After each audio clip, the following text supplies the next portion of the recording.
how many people we do have following us tonight. Let me go check to make sure that YouTube is transmitting. How many people we do have following us tonight?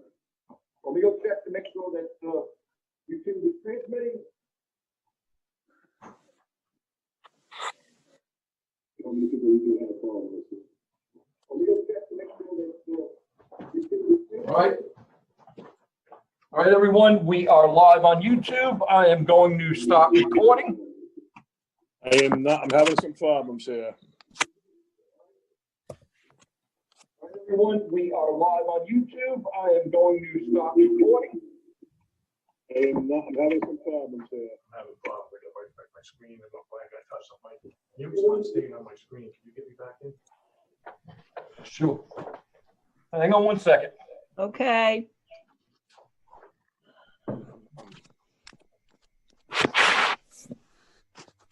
This is it.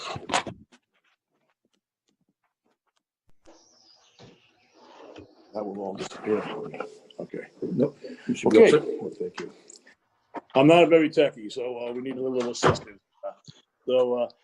Okay, I'd like to call. Hang on one second, please. Okay. 1 second. Let me just get you. We are broadcasting and we are recording. Okay, thank you, Mr. Wazika. I'd like to call this meeting to order at 6:02. Could we have a roll call by the clerk, please? Okay, Kerry McGee, Yeah. Greg LaBoissoniere, Here. Gary Cody, Here. Ann Dixon, Here. Deb Bacon is absent. Ed Wazika, Here. Nicholas Gorham. Here. Okay, the next item on the agenda, if everybody would stand for the Pledge of Allegiance and I will lead. I pledge of allegiance to the flag of the United States of America and to the republic for which it stands, one nation, under God, indivisible, With liberty and justice for all. Okay, I thank you. Next item on the agenda, Madam Clerk, A2, please. Approval of town council minutes, September 16th and September 28th. Okay, we've had a chance to review them. Are there any concerns, any questions from any council members? If not, I will entertain a motion. Make a motion for approval. I second the motion. And we have a second. All in favor, Madam Clerk? Kerry McGee, Yes. Greg LaBoissoniere, Yes. Gary Cody, Yes. Ann Dixon. Yes. Okay, item passes. Motion passes. Excuse me. The next item on the agenda, Madam Clerk. Report on town manager search. Mr. Wazika? Yes, thank you. I'd just like to fill everyone in. As the council is well aware of what happened in the last couple of months, but the public may not be, and I'd like to bring them up to speed on it. So back in May, we received approximately 8 to 10 applications for the position of town manager. The council reviewed those applications and whittled it down to 5 that they wanted to do Zoom interviews with. So in the beginning of June, 5 different individuals were brought in via Zoom, an hour plus interviews for each of them. And at the conclusion of that, there were 2 finalists that the council was very interested in. And that was at the end of June. We made arrangements to bring both individuals in. Both were from out of state. The individuals came in on a Saturday. We did about a 2-hour interview with each. Upon completion of the first interview with one gentleman, the candidate, about a half hour after the interview, decided to withdraw from contention for the position. The second person, who was ultimately offered the position, took about 3 weeks to finally get back to the council with a letter. And he also, at that point, decided to withdraw and refuse the position. So we were back to square one where we were. I spoke to Mr. Bernie Lynch, who was from Community Paradigm Associates, which is our vendor. And Mr. Lynch felt that the main problem that we were having, and that was backed up by the comments from the two contenders or the two candidates that that decided to pull, the fact that the council was in transition with several new members coming on board in the very near future. They were very leery about committing, coming down, moving, and then not knowing what type of security they were going to have. So that's why they've done it. So because of that, Mr. Lynch had suggested that we do one of two things. We either hold off until October, start the process, begin accepting applications, reissue the ad in the number of places that we go to, remove the restrictions that hopefully will be removed during the charter change vote come November 3rd. This would allow the incoming town council to have a pool of candidates by late December, early January, and they should have the candidates necessary to begin.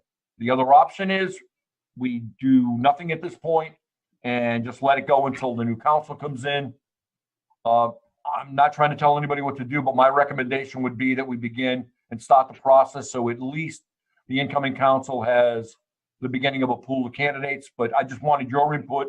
So if I get no objections from the council, I'm going to have Mr. Lynch begin that process again, as long as there's no concerns with doing that. Mr. Wazigo, I think that's a good idea. I think that would eliminate some time and get the incoming council prepared to do interviews and hiring someone. So rather than waste them a couple of months, I think it's a good idea to have them start. It's going to be a while before, the advertising's done. So I think it makes a lot of sense. I know even in our own case with the two candidates we had, they had a 90-day clause in their existing contract that they needed to give a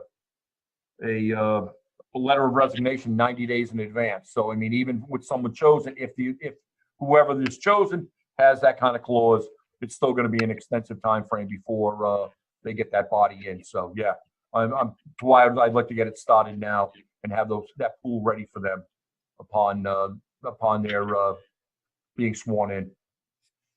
Okay, I see Ms. Dixon has a comment. I concur with you, Mr. McGee. I believe that we should start the process. It takes a long time to receive applications, and then by the time we do get them, the new council will be sitting and they will be able to properly vet these applicants. Okay, thank you. I don't see any other comments. I think everybody pretty much agrees that we should get moving on it. So, Mr. Waziga, thank you for that update. You're welcome. Okay, the next item on the agenda would be B1, Madam Clerk. Adoption of 2021 Town Council meeting schedule as per Open Meetings Act. Okay, we looked at the meeting schedule. We all have a copy of it. And of course, that would be when the new council comes in, subject to change if necessary. But I didn't see any issues with any dates. Is there any comments from anybody from the council? If I see none, then the chair will entertain a motion to accept this meeting schedule. I'll make that motion. We have a motion. Do we have a second? I second the motion. And we have a second. All in favor, Madam Clerk? Terry McGee, Yes. Greg LaBoissonere, Yes. Gary Cody. Gary's on mute. Gary, you're on mute. He looks like he's frozen. Yeah, he looks like he's frozen. I don't know if it's let me yeah. Gary, you're on mute. I got it. Okay. Yes. Glad he was just frozen. Yeah. Ian Dixon, Yes. thank you. Okay, motion passes. Next item on the agenda will be item B2, Madam Clerk. Appointing Edward Inman as moderator for the FY 2020 financial town meeting. And there is a note, there's a correction in the resolution. It said the 22nd of October. It should say October 20th. Okay, I did catch that email you sent us. So it is the 20th. I believe he was nice enough to do it, did a good job the last couple times. So I think, Mr. Wazik, any comments on that? I contacted Mr. Inman. He was overjoyed to be offered the opportunity to do it again. Okay, like I said, I thought he did a pretty good job the last time. We had a You did. little difficulty. We were working through them. And so with that being said, the chair will entertain a motion. Motion. And I'll second it. We have a motion. We have a second. Madam Clerk, vote, please. Harry McGee, Yes. Greg LaBoissonnais, Yes, Barry Cody, Yes. Ann Dixon.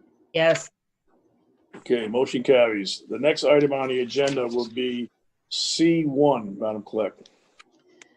Outdoor expansion of premises, Sherry's Come Along Inn, 402 Washington Street, Saturday, October 31st, 5 PM to 7 PM.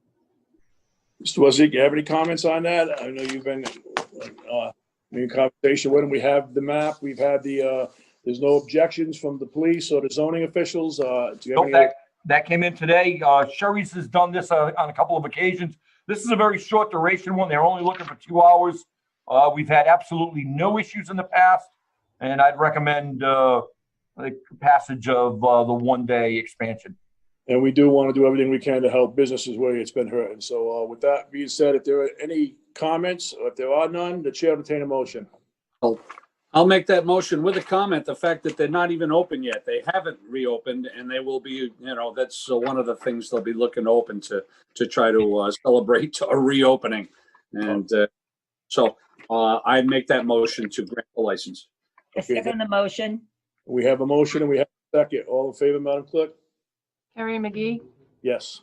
Greg LaBoissonnais, Yes, Gary Cody, Yes. Ann Dixon. Yes, Okay, motion carries. The next item on the agenda, Madam Clerk, is C2.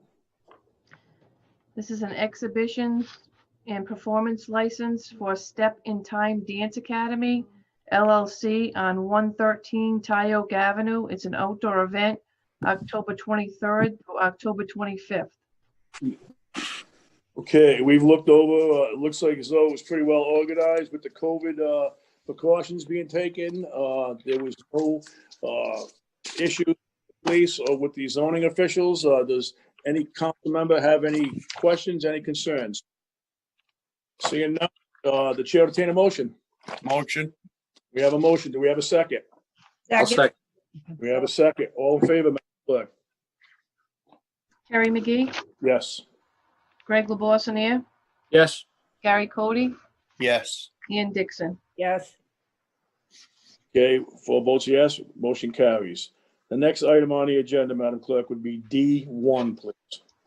Reappointing 2 candidates to the sewer subcommittee. Okay, we have 2 openings in the sewer subcommittee and 2 applicants would like to be reappointed. We've had a chance to look them over. That's all the applicants we've had. And they both offer a lot to the sewer subcommittee. So if there's no questions, comments, the chair will entertain a motion. Motion for approval. We have a motion for approval. Do we have a second? Mr. McGee, are we doing one at a time or both?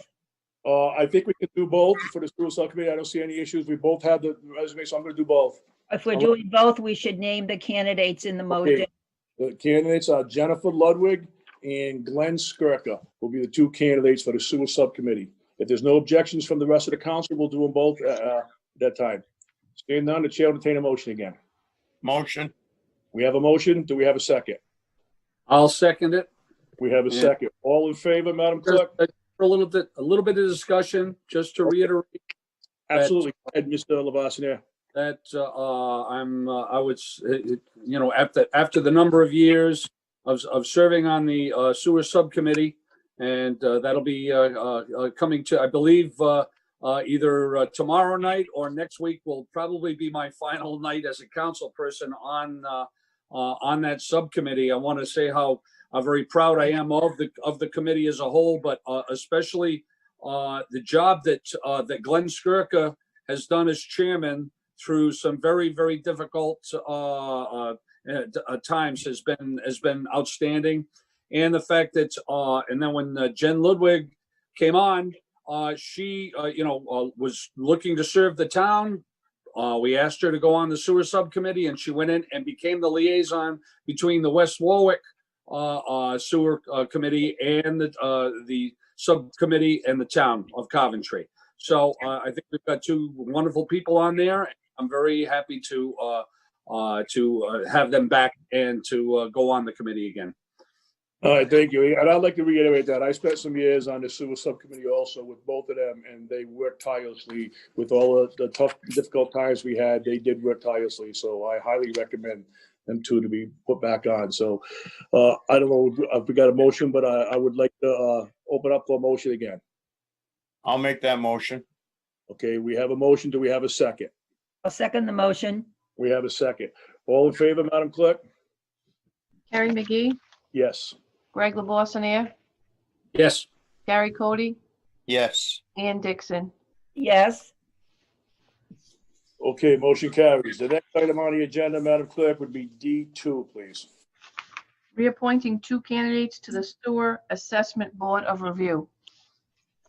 Okay, the two, I'd like to also do these two together. They are Michael Sikosha and Tony Raposa. They both seek to be reappointed onto the Sewer Assessment Board of Review. If there are no comments, questions, the chair will entertain a motion. Well, again, I certainly want to make a comment that that both Mike and Tony have also served on the sewer subcommittee, and again have done an outstanding job on that committee as well as the Board of Assessment Review, lending their expertise in the field and just being great servants for the town. And I'm happy that they're requesting a repeat performance on the Assessment Board of Review. Okay, thank you, Ms. Lavassia. So we have a motion. Do we have a second? I'll second that. We have a second. All in favor, Madam Clerk? Carrie McGee, Yes. Greg LeBoissonnier, Yes. Gary Cody, Yes. Ann Dixon. yes, Okay, motion carries. The next item on the agenda would be D3, Madam Clerk. Appointing 1 candidate to the Friends of Human Services. Okay, that one candidate, his name is Anna Crew, and she's had an application to be on the Friends of Human Services. We've had a chance to look over the letter from her. If there are any questions or comments, if not, the chair will entertain a motion. I make a motion to appoint Anna Crute to the Coventry Friends of Human Services Advisory Board. Okay, we have a motion. Do we have a second? I'll second that. Okay, we have a second. Make it a double. I'm And sorry? I will certainly thank Ann for her service on the Friends of Human Services as well too. Okay, thank you, Greg. So we have a motion and we have a second. Madam Clerk, will you take a roll call vote, please? Carrie McGee, Yes. Greg LeBoissonnier, Yes. Gary Cody, Yes. Ann Dixon. Yes, Okay, motion carries. The next item on the agenda would be D4, Madam Clerk. Town Council approval of all-day referendum ballot to the financial town meeting. Okay, we've had a chance to read how it's going to appear on the ballot. Does any council member have any questions, any concerns? If not, the chair will entertain a motion. I'll make that motion. We have a motion. Do we have a second? I'll second. We have a second. All in favor? Madam Clerk? Carrie McGee, Yes. Greg LeBoissonnier, Yes. Gary Cody, Yes. Ann Dixon. yes, Okay, motion carries. The next item on the agenda, Madam Clerk, would be D5, please. Quadient Lease renewal for town's mailing system. Mr. Wazika, that'll be you. Thank you. Thank you very much. This is being done through Sourcewell. It's actually ballpark on whether or not it even needs to do this. It's $377 a month. The thing, because it's a 4-year lease, is the reason I'm putting it up in front of the council. This is the current system that we use. Sourcewell is for all types of master price agreement and that, so we use them in the past and avoid going out on an RFP. On something to this nature, we need to ensure that we get the system that we really want, that's going to meet the needs. We've been using them for the last 4 years. It's worked quite well. Everyone's happy with it, and the price on this is bare bones. So it's a total of 4 years of $18,000. Okay, thanks for the explanation. Does any council members have any questions, any concerns? If not, the chair will, okay, I see. Ms. Dixon, you have a comment? Mr. Wazika, I appreciate that you put it on our agenda because I believe that going forward, we all need to look at how we can become more efficient and not spend so much money, reduce our expenditures. So this way we have a little more knowledge of where some of the money is going in the budget. So I appreciate being able to see this, even though it wasn't necessary. Thank you. You're welcome. Okay, thank you. All right, so if there's no other questions, the chair will entertain a motion. Motion for approval. We have a I'll- motion for approval. Do we have a second? Second. We have a second. All in favor, Madam Clerk? Carrie McGee, Yes. Greg LaBossinier, Yes. Gary Cody, Yes. Ann Dixon. Yes. Motion carries. The next item on the agenda would be D6, Madam Clerk. Approval of contract for Chief of Police Frederick Heiss. Okay, we've had a chance to look at that. I don't know if Mr. Wazika, if you want to give us a rundown and your comments on it. This is the same standard contract that we used with former Chief Colonel McDonald. It's the same one, same pricing structure, same benefits. Everything's the same as what we've done in the past. Our chiefs they've always done a great job. I didn't see a need to try to beat this one up and try to on anything that any other chief has received in the past. So I kept with tradition and went the same route that they had gone. And I'm recommending that we approve it. The chief has done a phenomenal job so far, and I'd like to finalize this before this council ends its tenure as council. Okay, are there any comments, questions from anybody from the council? Yes, Ms. Dixon. Mr. Wazika, I wasn't sure if when I read this, is this position part of a union? Just a straight department head contract? No, he was formerly part of the police union and the police pension. So Right. the pension actually runs out of the police pension system, but he is not a union member. Both him and the major, which is unfilled currently, his former position, are both non-union positions, and the union actually has we're not required to even fill them from within because they're not union. Thank you. You're welcome. Okay, if there's no other questions, the chair will entertain a motion. Motion for approval. We have a motion for approval. Do we have a second? I'll second it. We have a second. All in favor, Madam Clerk? Carrie McGee, Yes. Greg LaBossinier, Yes. Gary Cody, Yes. Ann Dixon. Yes. Okay, motion carries. The Mr. next- President, is the just a quick question. Is the chief is he at the meeting here? Is he on the Zoom meeting? I'd love to hear a little word from him. Is he with us? Chief is on. Chief, are you with us? Yes, I am. Can you hear me? Yes, we can hear you. We Yes. can. Congratulations on your contract just being awarded. Do you have any comments? Oh, I appreciate it. I enjoy working for the town. I've been working for the town for 24 years. I plan on working here a lot longer and doing a good job for the town, best I can. Well, we thank you for doing what you do. You have done a great job, especially in light of all the COVID and everything that's been going on for the last year. There's been a lot of challenges. So we thank you for using, having service to also. Thank you. I appreciate it. Thank All right. you. Thank you, Mr. President, and thank you, Chief. Okay, with that being said, the next item on the agenda is E1. Madam Clerk, would you read that for me? Amendment to Chapter 191-21 Waterman Fiske Sewer Assessment Relief Program. Okay, the chair would entertain a motion to open public hearing on this matter. I'll I'd move. like to make that motion. Gary? I'll All right, make we this. have a motion and we have a second. Madam Clerk, roll call vote? Carrie McGee, Yes. Greg LaBossinier, Yes. Gary Cody, Yes. Ann Dixon. Yes. Okay, Mr. Wazika or Mr. Gorham, I'm not sure who worked on this more, but would you kindly give us a rundown on this? Mr. Arnett, if you would come in. I'm online.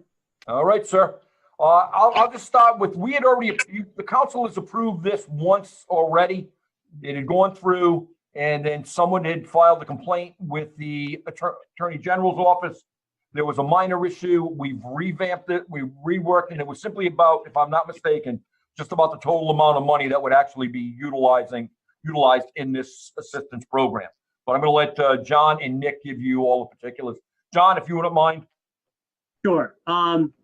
So again, this comes in light of the total amount that's in the Waterman Fiske funds. We did bring this up as far as, I'll turn on my videos. So this was in light of everything that's happened over the past. Again, there's two ways to go about getting into this. And I followed the guidelines that are already in place for those people that are in need of this town assistance that's operated through Human Services. So there's two approaches that we took while making this happen. One being the income approach, which follows the exact same rules and review that the Human Services do when there are utility bills, medical bills for people that are within the that are considered of need or poor and needy of a town. So it goes by the poverty rate. The other way that we went about this was through the assessment side of a home. So if your home is considered to be or is of really low value, you're generally in low socioeconomic areas. This was an attempt to help people that could have high sewer assessments to their home. So if you have a home that's $100,000, having a $20,000 sewer assessment could be significantly impact your ability to, put food on the table. So that is the other way that we went. So the Attorney General's office, when speaking with them, said that we are actually having a significant amount of money, and we're actually looking to actually expend more rather than the other way around. So that both ways really address the issue of helping the people of this town and the appropriate use of these funds. So without further ado, if you have any questions, I'm open. Yeah, I don't know. We want to. The AG vetted this and he's approved this change in plan. Correct, Nick? Yes. The Attorney General had some concerns about the initial plan. The biggest concern was capping the amount of money that the town could pay out of the fund each year to help people with sewer assessments. So we worked on a figure, came to consensus with the Attorney General. It's in, I think, Section G of the ordinance. I just want to compliment the town manager and Mr. Arnett. This was a really good idea to address a really difficult problem with the sewer system. And now we have the Attorney General's approval to go ahead with this plan. We can really implement it now to help people who are going to have, people who have trouble paying the assessments. And I know that's the next thing on the agenda. So of course, this couldn't be more timely. Okay, thank you, Mr. Gorham. Are there any questions from anybody from the council? Yes, Mrs. Dixon. I do have one question that I missed the last time we looked at it, and this is Section F, disbursement of funds. I don't understand what happens. A person applies, is vetted, is approved for the receipt of funds. Are the funds going directly to the individual and then coming back to the town in some way? I just don't really quite understand the transfer of funds and the process and how it works. That's a good question. So essentially look at it this way, is that the vendor themselves, and that's why it's written that it goes to the vendor. The town of Coventry is essentially the vendor. So Town is the vendor, okay. yeah, so essentially what it ended up happening, let's just use, I'm going to use random, just some numbers just to make it easy for everybody to understand. Let's just assume that someone's home has a $20,000 assessment, but their home, the max that they could assessment bill is going to be $15,000. There's a difference there of $5,000. What effectively happens is those funds go from the Waterman Fiske fund directly to the sewer fund to pull down that sewer assessment to a level. So it's essentially paying that one bill for them as a help. Correct. It doesn't go to the individual. It goes from Waterman Fiske to the sewer enterprise fund. Okay, good. I couldn't quite understand it, based on the way it was written, so I wanted to get it clarified. Thank you so much. Can I just point out, that was one of the issues the Attorney General had with our plan, the relief plan, was that the town is kind of paying itself from the Waterman Fiske fund, but we were able to show many instances where that happens and courts have approved it. There really isn't any conflict of interest. The Fiske fund is to help people who need, it's to help people who need help. And just because the town also benefits from it does not defeat the propriety of it. So it's like I said, the Attorney General approved it. So that's important. Thank you. Okay, thank you. Are there any other council members who have any concerns, any questions? If not, Mr. Wazika, is there anybody from the public that wishes to speak? Any attendees, if you'd like to make comment on this, please raise your hand. I currently have no one. Please, if you're interested in speaking on this topic, raise your hand. Going once. We have Susan. Nope, Lisa Knockowitz, excuse me. Okay, I have Lisa in. Hello, guys, ladies, gentlemen. How are you this evening? It's not Lisa Knockowitz, it's Jerry Knockowitz. How we doing, sir? If you could, Ed, I don't think I could be much better. Thank you for asking. That was very nice of you. if you would please state your full name, spell your last name, and give your address for the clerk, please. Jerry Knockowitz, N-A-R-K-I-E-W-I-C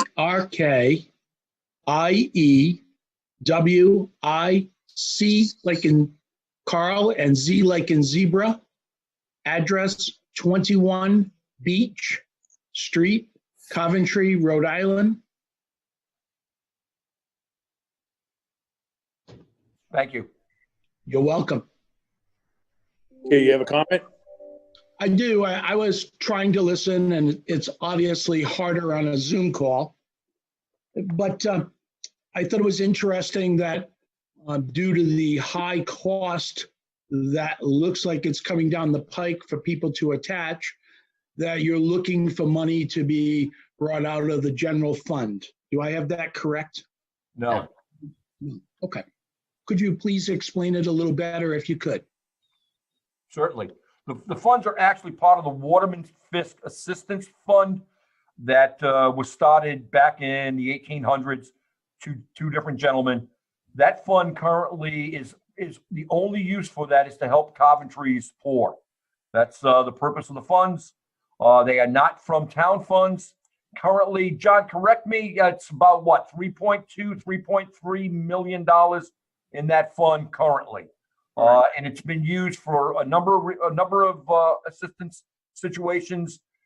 Typically, every year it's used to send a number of children to our summer camp program. It's used on anytime we have a person in town has issues with heat, rent, all of that. But it does not come out of the general fund. It comes out of those assistance funds that were set aside specifically for that by generous donations from a couple of people from 100+ years ago. Okay. So let me get back to the sewer then. How do you anticipate people who have little money or access to money to be able to afford to attach to the sewer system when it comes by them? At this point, Mr. Knockowitz, I don't believe that. Nick, correct me if I'm wrong. That's not what's open right now. That's not part of what we're discussing.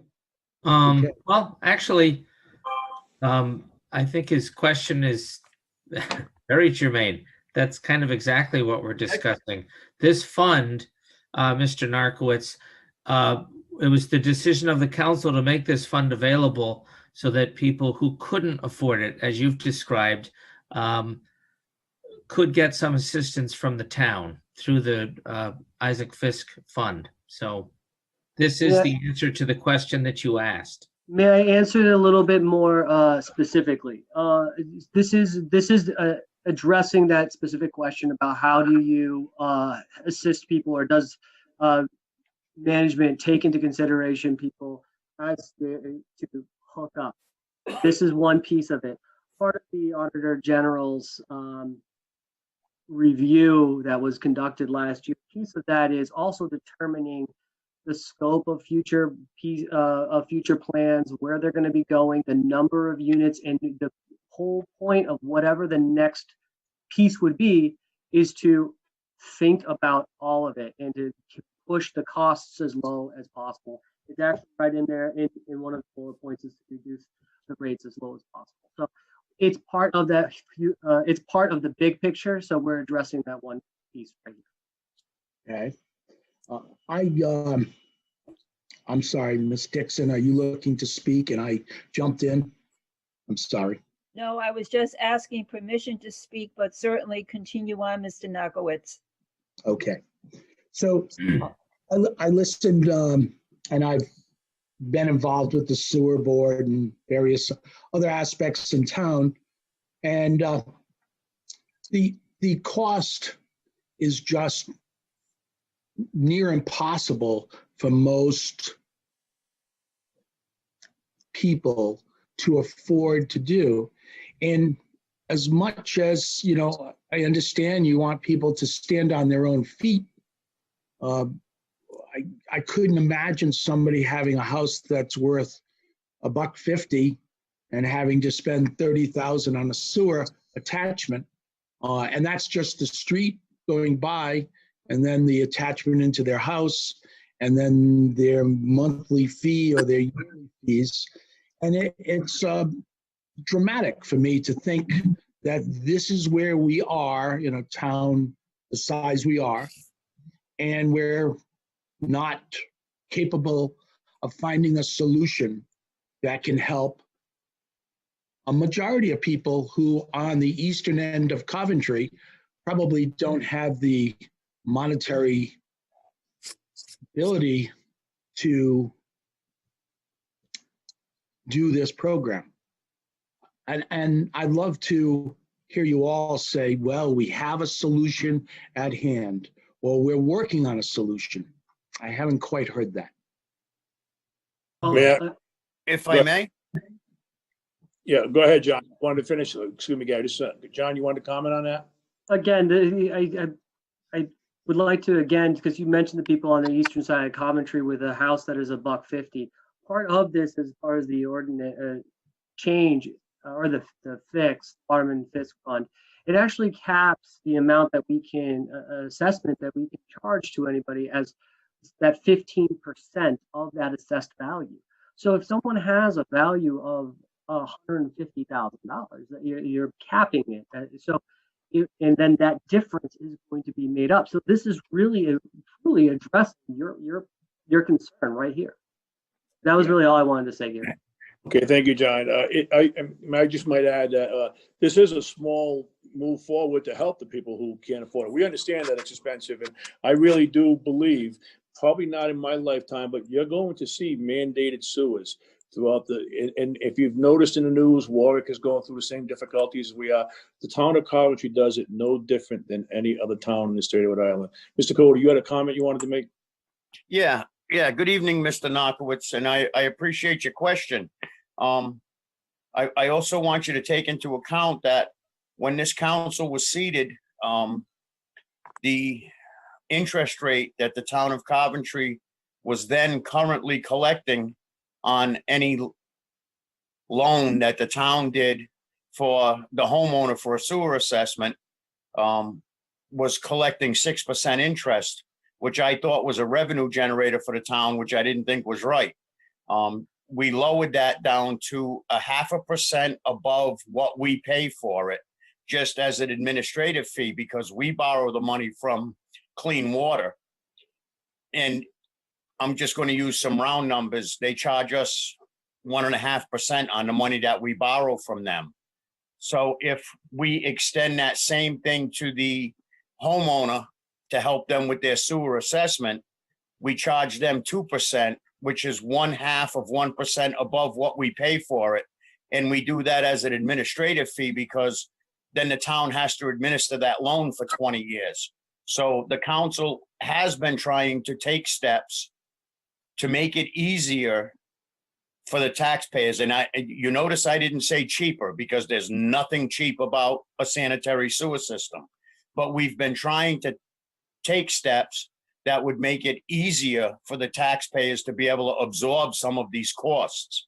Unfortunately, the town of Coventry is not in a financial situation to where we can absorb all of these costs on behalf of our taxpayers. Believe me, I wish we were, because then you could do a sanitary sewer system throughout the town and everybody would benefit from it. And everybody is benefiting from the limited sewer access that we have in town now.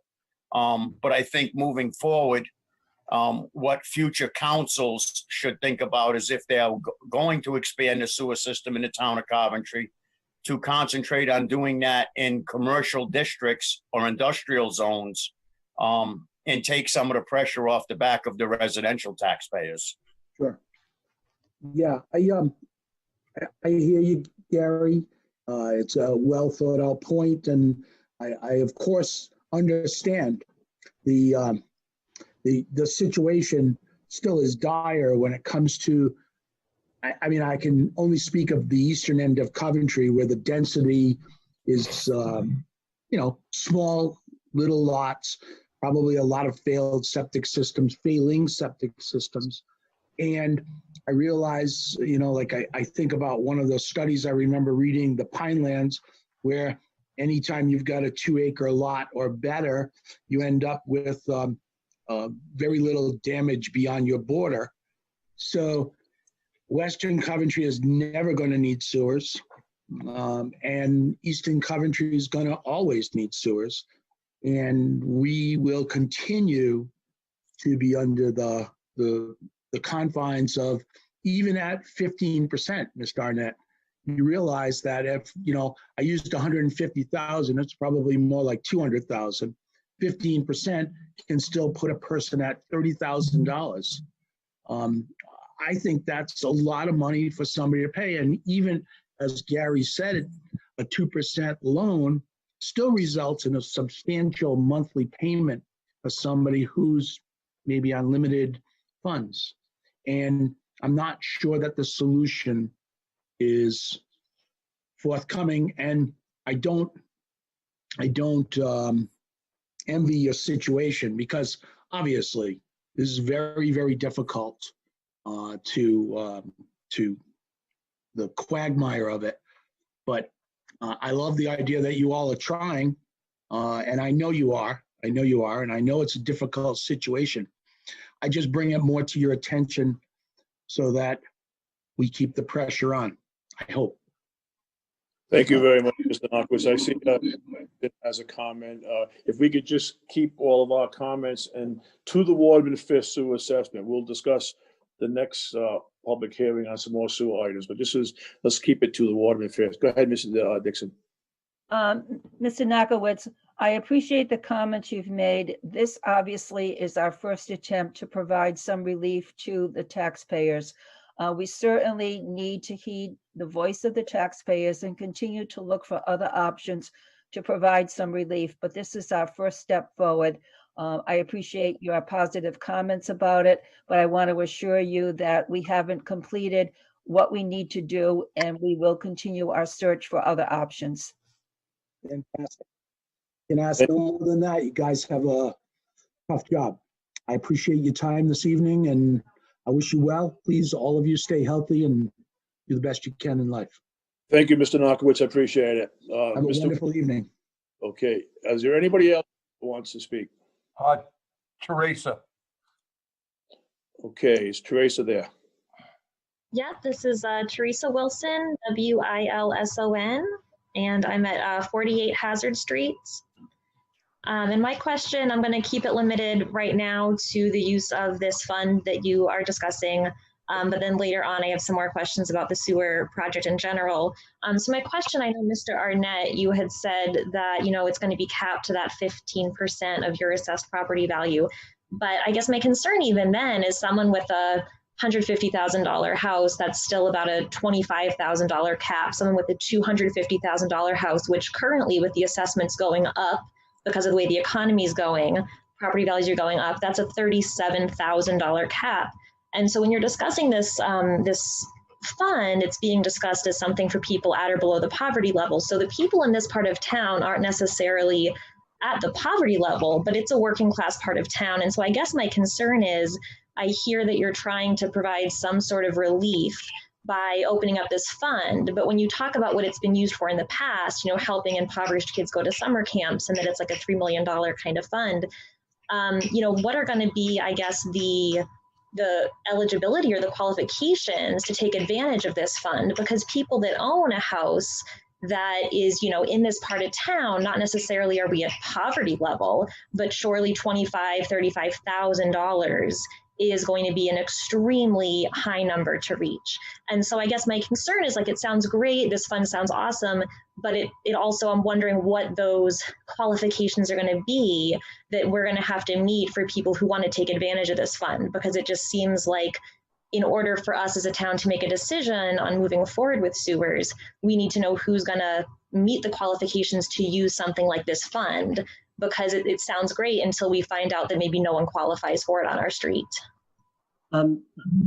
Great comment, great question. I like that. So a little bit about the 15%. There was that number has to be at a rate that doesn't overtax the Waterman Fiske fund, so it drains the fund, and at the same time removes additional, or removes groups of people that would otherwise just or actually pull in the people that need it and exclude some of the people that wouldn't need it as much. So you try to find that correct balance. So 15% would seem to be about the right amount. When you look around to other assessments from other towns, they're sitting somewhere between that $20,000 to $25,000 range, sometimes lower depending upon how, if it's a large area of a development and they're right in a row, things of that nature. So there's fluctuation. So that 15% was sort of just picked as a good point to go with. To your point, as far as Eastern Coventry, as far as the working class area, and it's what it was designed to help people in extraordinary circumstances as well. This is why the Attorney General also allowed it. So with that said, I am working with Monique and Carrie looking at the assessments. And yes, the assessments have gone up, but looking at Hazard Street in particular, I will say that there are people on that street, a good number of them, that will be getting assessments that would qualify. Okay, thank you. Is there any other comments? I hope they answered your question or your comment. I appreciate it. Mr. Wazika, is there anybody else looking to speak? Yes, Mr. LeBlanc, state your full name, address, and spell your last name for the clerk, please. James LeBlanc, L-E, capital B-L-A-N-C, 43 Hazard Street, Coventry, Rhode Island. Couple comments and then a question. The town council president stated that the state is going to come in and mandate sewers. I've read that since 1967. A town council president said the exact same words. Mr. Cody brought up the 6% interest getting reduced to a 0.5% more than what the town's paying for.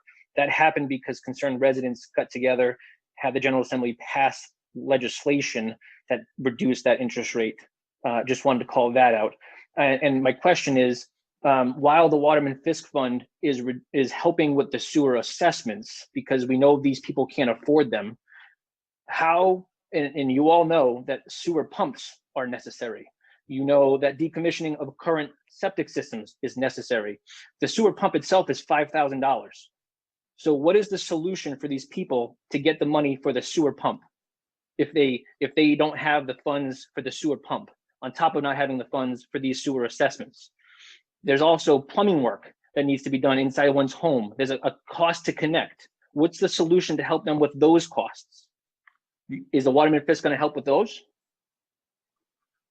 Mr. LeBlanc, as far as the pumps are concerned, the homeowner receives a credit. If their property requires a pump, they receive a credit towards their assessment based on the value of that pump. I believe it's $5,000 on a residential and $8,000 or $9,000 on a commercial grade. So where's the cash going to come from, though? The cash. I understand the credit. It's hypothetical. It's a credit, but people have to come up with the cash to pay for said pump. Yes, they do. We need to have a solution for that before these things are mandated. Okay, does anybody else have any comments on that? Okay, is there anybody else looking to speak? Yes, we have Susan. Susan, please state your full name and spell your last name and give your address, please. Susan Mocker, M-O-C-K-E-R, 15 Hazard Street. I want to talk to John Arnett. How much would my house have to be worth if my assessment was over $60,000? How much would your house have to be worth if your assessment's over $60,000? Or Yeah, to be at 15%. well, your home. So let's just assume that your assessment is $60,000, like you just stated, right? Well, according to 7 bedrooms, because we own 3 units with 7 bedrooms, the 115 gallons and the 777.18, our assessment would be $60,129.90. Hey, you qualify. Don't worry. I know. Pardon? I know that you're going to qualify. There was I pulled some numbers and I can pull them again, but I just want to let you know that I'm going to be reaching out to everybody on Hazard Street specifically to talk about this individually with each one of you to say how much you would actually be able to receive above and how much would be passing through. So I don't want to give you the exact number right now because I don't have the breakdown, and I want to vet everything perfectly through Monique and Carrie, make sure that everything is 100%. But again, I do know that yours is, I believe, the highest assessment on the street just because of the sheer number of bedrooms. So I do know that yours does qualify. Okay. Thank you. You're welcome. Okay, thank you. Anybody else, Mr. Wazeeka? At this point, we have no one else with their hand raised. Okay, so with that being said, I guess for item number 1, we can make a vote on it while we're in public hearing, Mr. Gorham? You're on mute. You're on mute. I think it's better if you close the public hearing and then vote. Okay, so with that being said, the chair entertain a motion to close public hearing on this issue. I make a motion to close public hearing on the ordinance regarding use of the Waterman Fiske Sewer Assessment Program. Okay, we have a motion to close public hearing. Do we have a second? Second. I'll second. We have a second. All in favor, Madam Clerk? Terry McGee, Yes. Greg LeBoissonier, Yes. Gary Cody, Yes. Ann Dixon. Yes. Okay, public hearing is closed. The chair will entertain a motion to take action on E1. I'll make that motion. We have a motion. Do we have a second? I second it. We have a second. All in favor, Madam Clerk? Terry McGee, Yes. Greg LeBoissonier, Yes. Gary Cody, Yes. Ann Dixon. Yes. Okay, motion carries. It is a small move forward to try to assist. So I thank you for passing this motion. The next item on the agenda, Madam Clerk, E2. Amendment to Coventry Code, Chapter 191, Sewer Ordinance, Section 14, Assessment Charge for Arnold Road, Contract 8, and Hazard Street. Okay, the chair will entertain a motion to open public hearing on this matter. I'll make that motion. We have a motion. Do we have a second? I'll second the motion. We have a second. All in favor, Madam Clerk? Carrie McGee, Yes. Greg LaBoissonnere, Yes. Gary Cody, Yes. Ann Dixon. You're on mute, Ian. You're on mute, Ann.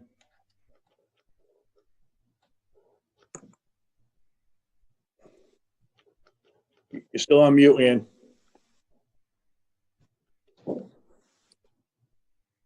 And you're on mute. Sorry, I was off Zoom. I had to get back on. Oh, okay, thank you. Excuse me. So, it was a roll call vote for you. It was up to you now. Ann Dixon. Yes. Okay.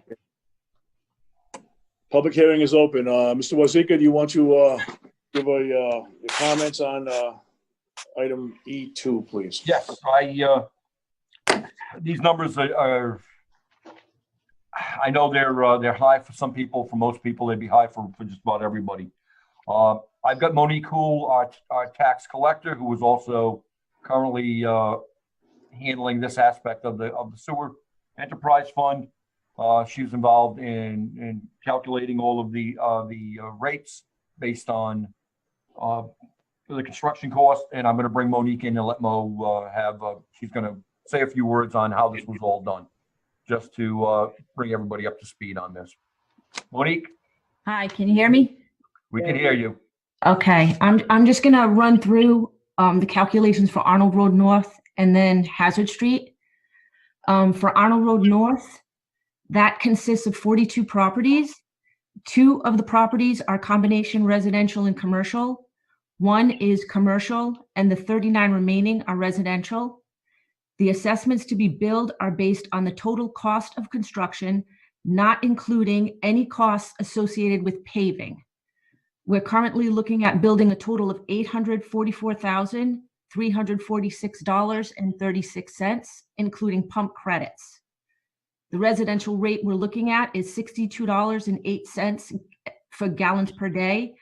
And for the commercial rate, it'll be $81.60. A typical 3-bedroom home on this line would be assessed $21,463 payable over 20 years. Currently on Arnold Road North, we already have 3 properties tied in. It's 5 Sand Street and 69 Arnold Road, both tied in 2018, and 50 Arnold Road tied in 2019. For Hazard Street, we originally had 29 properties listed on this project. The anticipated cost was $679,017.50 back on September 23rd, 2017. The proposed rate at that time was less than Arnold Road North. It was $60.25 for residential. There is no commercial. A typical 3-bedroom house was going to be $20,786.25. Because the project was stopped, the number of properties included in the project became 9. The total cost of the project, again, without any costs associated with paving, became $319,517.19. Because there are only 9 properties with a total of 4,140 gallons per day, the proposed rate was increased to $77.18. So a typical 3-bedroom house went from $20,786.25 to $26,626.43 payable over 20 years.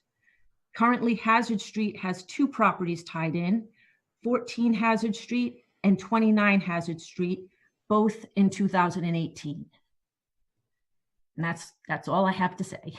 Okay, thank you, Monique. Mr. Wazika, do you want to give a rundown of what was suggested by the Auditor General, some of the things that were done to come up with this? Well, during one of his suggestions was the fact that he recommended that we not charge for paving. We've done that. We've eliminated the paving cost out of these. We've also eliminated the police detail for anything involving paving costs. They've been eliminated out of these charges. So we've tried to meet all of the requirements on what the Auditor General has recommended. we have a whole list of 18 different recommendations, and we have been working our way through the list as far as the assistance program. That was again one of his recommendations. We've done that. He recommended that we offset the cost that the town was owed, the general fund was owed from the sewer enterprise fund, and that was at $3.3 million, and we've offset that with the assessments for all the town properties, which the town is obligated to pay, by over $2 million. We've since found another $52,000 that we actually have that's going to be up as another resolution on the next meeting to offset, and that'll be the full offset on all of those towns, bringing the total amount owed to the town of $1.25 million. That would still be owed. Go ahead. Would you also give a rundown for the folks listening about when they gave their recommendations when we had the private company look into the assessments and the usage fees? I'm sorry, usage fees. Usage fees. The Auditor General had recommended that we hire a certified company that's certified, well-versed in utility fee structure, setting up rates. We've done that. We brought them in at a cost. They've come up with the recently approved new rate structure that we've had, which in turn is bringing our sewer budget in line with all of our requirements, meeting the 1.25% debt service collection and all of those others. We have not, the town has not lent the sewer enterprise fund money in 2 years. In fact, in the FY21 budget, we will actually begin paying back. It's a small portion this year, but a piece of the money that was loaned to the enterprise fund from the general fund. So that process is going to begin as well this year, based on following these recommendations. We have brought the sewer, and it's been a hard thing, and then there's been some hefty increases. The use fee is recommended that be done on an annual basis, and most communities do. We hadn't done a use fee increase in over 6 years. Part of the reason why this has been the problem child that it's been. We can't walk away from this problem. We can't walk away from the sewer enterprise fund. The sewer enterprise fund is effectively a wholly owned subsidiary of the town of Coventry, just like in business. We own it, it's ours. If the sewer enterprise fund fails, the town potentially fails. We look at a possibility of the state coming in and taking over fiscal management of our town. We cannot let this happen. We have to do what we need to do. We have to pay our bills. We have to collect the amount of money. We just recently, this week, in fact, collected an additional $191,000 from the receiver involving Center of New England on properties closing on that's going into the enterprise fund. That was the assessment per, I think it's $6,600 per unit, 29 units, and that amounts to $191,000 that's going into this fund. So additional money that's in there right now. We're projected right now, the FY20 on a cash basis, we're about $300,000 in the black. In the upcoming FY21, even with the accrual method, we'll be looking at about a $600,000 in the black based on the accrual accounting method. So we're doing everything that they recommended. We're fixing it all. These assessments were approved, or the lines were approved and taken back in 18, in January 22nd of 18. I found where these lines were already approved at a council meeting, when the same date that the moratorium was put on any new development. That's all been recommended. These should have been done 2 years ago, 2.5 years ago. I don't know why it never was. Realizing that it is, we're trying to move forward and get these online and get them in to start collecting. I know this is going to be difficult for people. This is the worst time to do it. One of the reasons I had proposed a zero tax increase in our budget was knowing these were coming down as well, and I was trying to avoid additional. But we have to get these online. We've got to get them into the system. Regrettably, we don't have an option. They've got to be done. And unfortunately, the costs are based on the cost. Warwick recently completed a project in Governor Francis area that with average assessment of 24,000. They've got a new project going on that they're estimating now at 27,000. That may probably be higher by the time that's completed. The 24,000 in Governor Francis was actually estimated at 20. So that one ended up being even more. The cost, I mean, I highly recommend moving forward that we look at industrial, commercial, and a real extensive analysis be done before we look at anything in a residential zone in the near and not too distant future. We don't need to be putting these in residential areas at this time. We've got areas where we can put them in commercial where they need it. That will also help for economic development. So. Thank you, Mr. Wesley. And I think the point I wanted you to just to bring up all those things is we're trying to head it in the right direction. There is no magic cure to this. I mean, there was a big push back in 2018 to stop the sewers led by the Hazard Street area. And we did. I mean, it was a big, and it was even said that the Ralph Tallis thing that if to keep the cost down, the more people, the more houses that are on the sewer line, the cost would have been much cheaper. Granted, there was a big push for it, and but if we'd have completed the whole street, it would have been a lot less assessments as that they're facing now. We get it; it's expensive, but these are bills that have to be paid, and we didn't want to stop the project, but there was a lot of push, and we ended up having to do it. So, with that being said, I'm going to open up to any council members who have any comments. I see Mrs. Dixon, you have some comments. Yes, thank you. First of all, I'd like to add my concern that homeowners on Arnold and Hazard and Sand have been kept in limbo for 2 years without knowing the sewer assessment. And our town really needs to do a better job in keeping in mind the needs of our community members.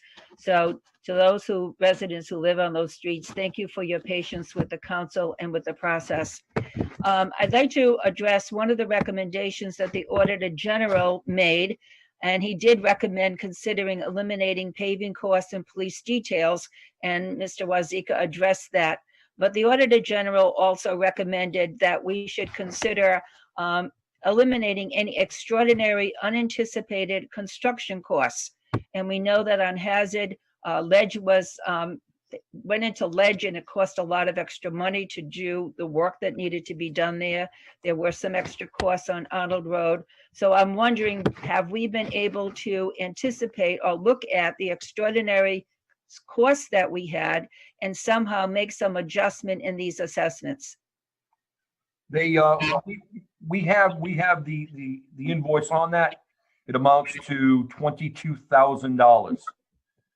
If this council so chooses to remove that, we will readjust all of those assessments on Hazard Street to remove that cost from the total cost of the project.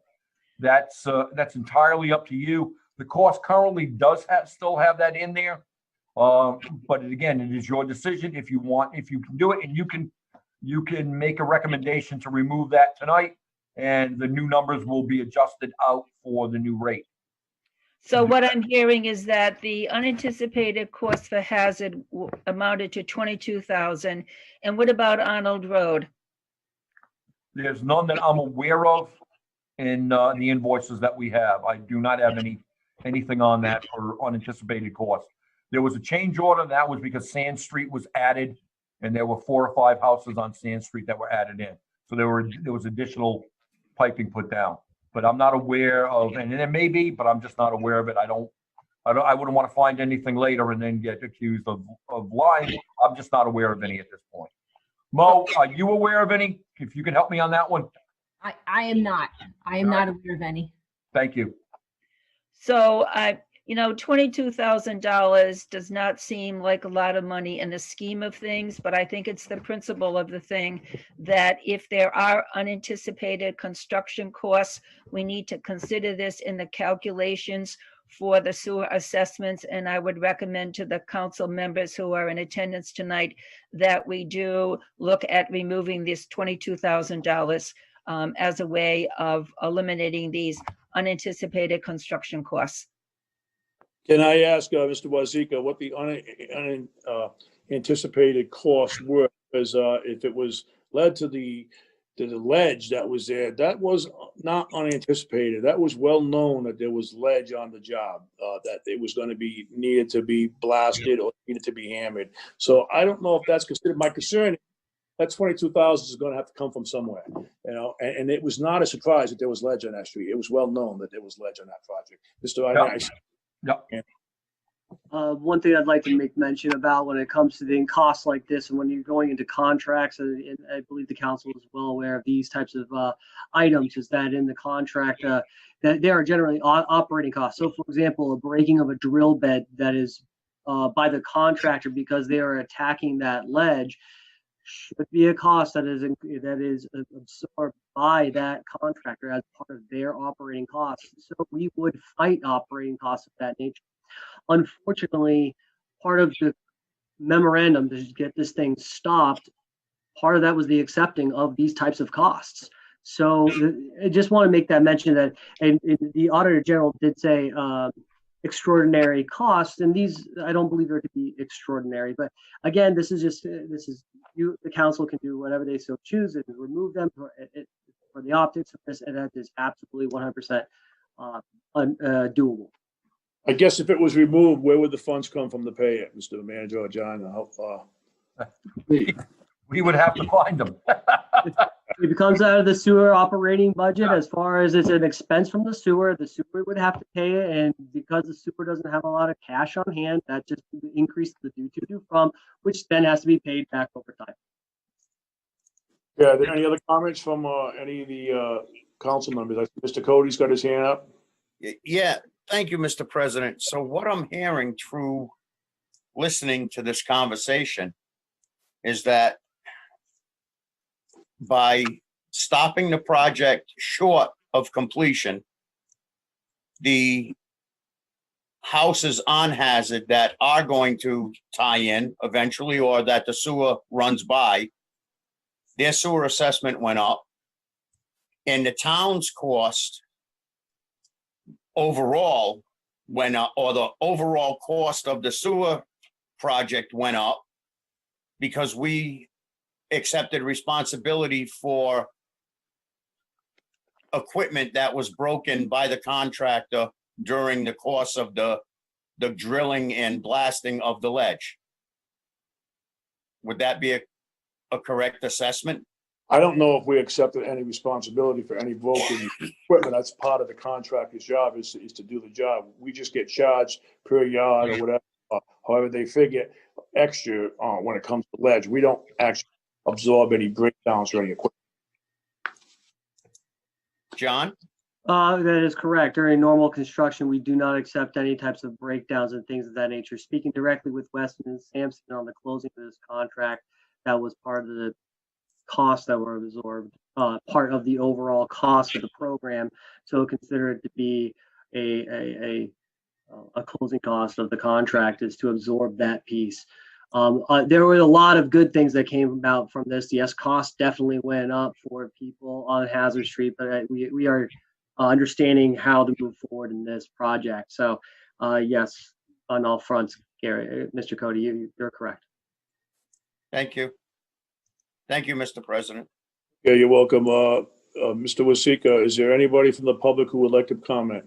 There are, sir. I have two currently, 3, 4. We're getting more. All right, I'm going to allow Mr. LeBlanc had his hand up first. So we're going to start with Mr. LeBlanc. Hate to do it to you, sir, but again, full name, address, and spell your name, please. James LeBlanc, LEBLANC, 43 Hazard Street. I have a comment to make and a couple questions. In my September 17th Apple request, I specifically requested a list of sewer assessments by property, by street. I also asked for a listing of all expenses for Contract 8 and Hazard Street so that I, along with other concerned residents, could see the costs and recalculate the amount per gallon. This Apple request was not provided to me, so I don't understand how you guys can possibly be having this public hearing so that we can't ask questions on all of those costs and all of those invoices. That is my statement. My questions, I want to understand, when will these assessments be mailed to residents on Arnold Road and Hazard Street if this is approved tonight? They will be mailed in the next few days if If it is approved, that'll be, I'll be speaking with Monique and coming up with a schedule on getting them out to everyone. So during a global pandemic, we're going to be mailing out anywhere between $25,000 and $60,000 assessments. That is just wonderful for residents of Coventry. Will residents be mandated to connect? They are not mandated for, I mean, if anybody has a new sewer, I mean, it's what, a 10-year, 10 years. 10 years that they have, it's an automatic that we would give them at least, Well, it's not 10 years. It's 10 years from the date that their septic was installed. So if their septic was installed 7 years ago, they only have 3 years. I just want to clarify that, because that's also another comment that's very goes around. That's not really actual factual. So the rate on Hazard Street is $77.18. Can you just confirm how much Boston Scientific, a billion-dollar company, what their rate per gallon was for me? I obviously do not have that number off the top of my head, Mr. LeBlanc. It's $80 per gallon. So we are not billion-dollar companies. So I just want to, you guys can go to your records and see that, but it was $80. That is just ridiculous. Just my final question. What is the rate of 53? What's the sewer assessment for 53 Arnold Road? Before any credits, what is their gross sewer assessment? Well, that is a combination commercial as well as residential. So you've got two separate setups on that one. And what is the total sewer assessment for that combination? If the numbers are approved tonight, then it would be 67,000. 67,000. And we're supposed to be helping businesses. We're going to slap this guy with a $67,000 assessment. And what's one more? 30 Hazard Street. Just for people to know what a 4-bedroom on Hazard is. Can you just let people know, since I couldn't get my listing before this public hearing? The 4-bedroom on Hazard Street are 35,500. They would have been before the stoppage. They would have been 28.5 before. 28.5. But you say that as if you know that they weren't going to keep on hitting ledge and being stuck at the exact same spot for 5 days that we witnessed. We all witnessed the drill broke 3 times. You and I both know there's things called change orders, and they would have been submitted. And my final comment, no questions more. I appreciate the answers, Mr. Wazika. But at the end of the day, you guys talk as if this stoppage on Hazard Street was horrendous. First of all, the Auditor General would never have came in. You wouldn't have got 18 recommendations. And these people, future residents, current ones and future, wouldn't have gotten the reduced interest rate from 6 to 3% that saved them $9,000 each. Yes, Mr. Arnett. One little comment, just because it's germane to the conversation. It looks like, and again, I want to vet this out through Mo, but that sewer assessment on, let's see, I believe you used 30 Hazard Street, looks like it comes down by about $6,000. So it's back underneath that 30,000. So you're absolutely correct, Mr. LeBlanc, that bringing this around and at the Auditor General coming in did produce a positive effect. Absolutely. And we definitely have learned a lot of lessons from this. And I believe I've mentioned to you off the record a while ago is that this would be a wonderful case study for future. There's a lot going on here. And again, you can't go back in time and start things all over again. We have to move forward and do things when we can. So, this is the situation that we are in now. Yes, assessments did increase compared to where they would have been. We would not have understood some of these other structural changes that we need to make, but we're doing what we can. Okay, Mr. Wazika, is there anybody else looking to speak? Yes, Mr. Mayor. Please state your full name, spell your last name, and give your address, please, for the clerk. Bradford Mayer, Mayer, 360 Hope Furnace Road. All right, sir. All right. I appreciate the time to the members of council. It's known that these assessments are obviously going to be a great burden to many, and I appreciate that you're doing your best to help out those residents in need. Mr. McGee, you just said bills need to be paid. So I'm wondering why it took over 2.5 years for these assessments to go out. have the vendors been waiting for that payment the whole time? And the second question is, if bills need to be paid, why did the town never pay their own assessments from the enterprise fund? This recently has resulted in a significant amount of taxpayer dollars not coming back to the general fund that was loaned to the sewer enterprise fund. Thank you. Okay, first of all, the sewer enterprise, the assessments on the town buildings had to be paid. We had to get the sewer enterprise fund stable. We've been doing what we can to get it stable. The assessments didn't go out for 2 years. There was a lot of studies that had to be done. We did not. I mean, the bright side of it is there was nobody billed or paid for the last 2 years, so they weren't burdened with the bill over the last 2 years also. Mr. Wilson, you got anything to add to that? No, it's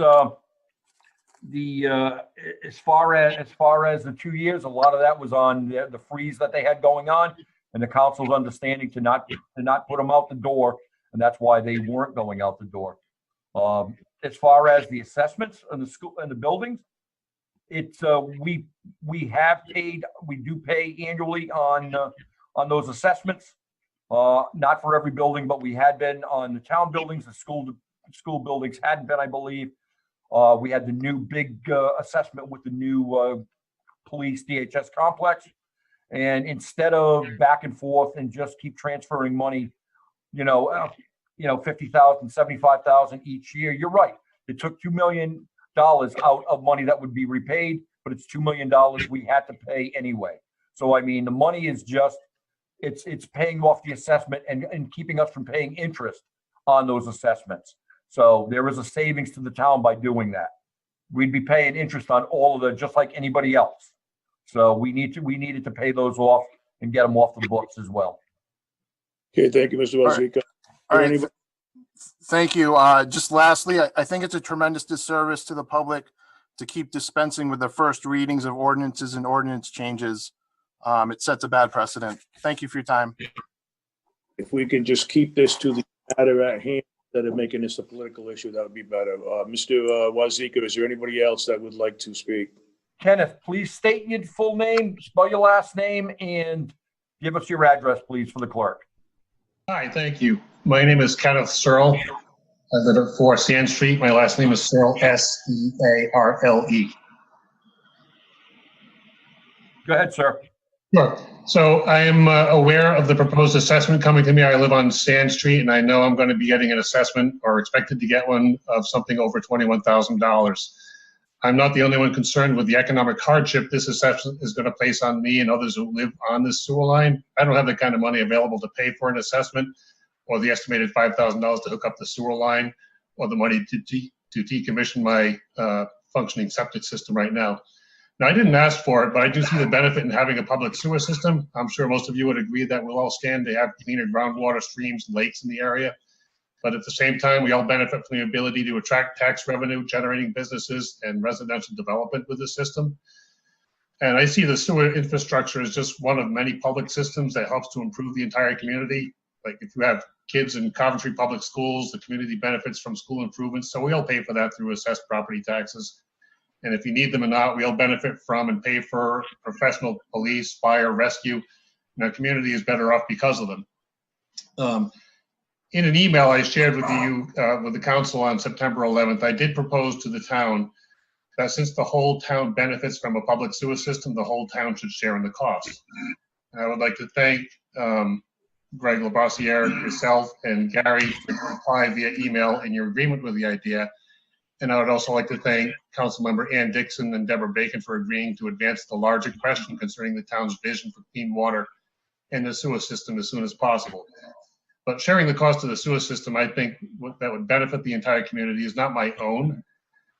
There are reports from Weston and Sampson that advocate for the same. And I'll just read a small excerpt from their 2016 report that says there have been criticisms that the entire tax base is not benefiting from the Coventry share of West Warwick improvements to the regional collection and treatment system. It would be unreasonable from a cost perspective to assess this large sum of monies to the betterment of a small portion of the town that will be sewered. And so in closing, I have a state approved and functioning septic system in my backyard. I did not ask for it, and I do not need a public sewer, but I do see the benefit We should all share as a community in those projects that will provide benefit to all of us. And I am formally asking the town council to formally recognize my concern and to publicly and openly consider spreading the cost of the town sewer program among all of the town taxpayers, and to do this before the assessments are sent out. Thank you. Okay, thank you. Anybody want to comment on that? As far as spreading the cost out, we began that process to a degree last year when we moved 200,000 from the 660,000 ballpark that the town pays West Warwick every year on its share percentage of the plant.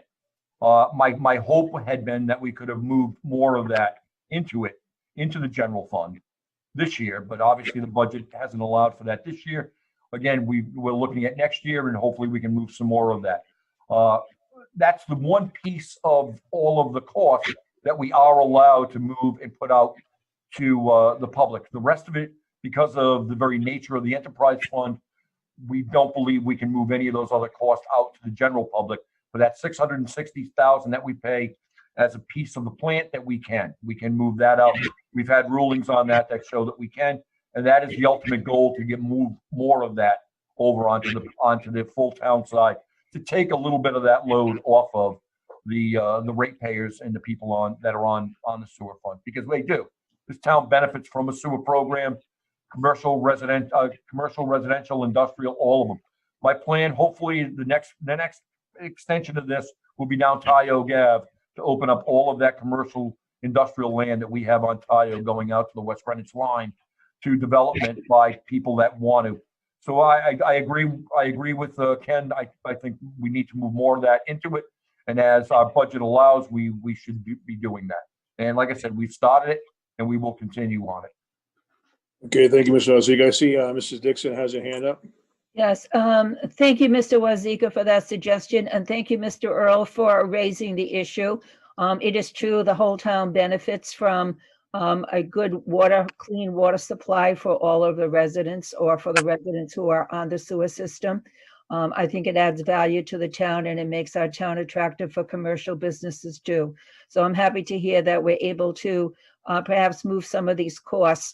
But Mr. Wazika, what would be the time span? I mean, are we talking about 2 to 3 years from now? Are we talking before the next project? What's the time line that you have in mind by which we might be able to move some of the cost of these projects out?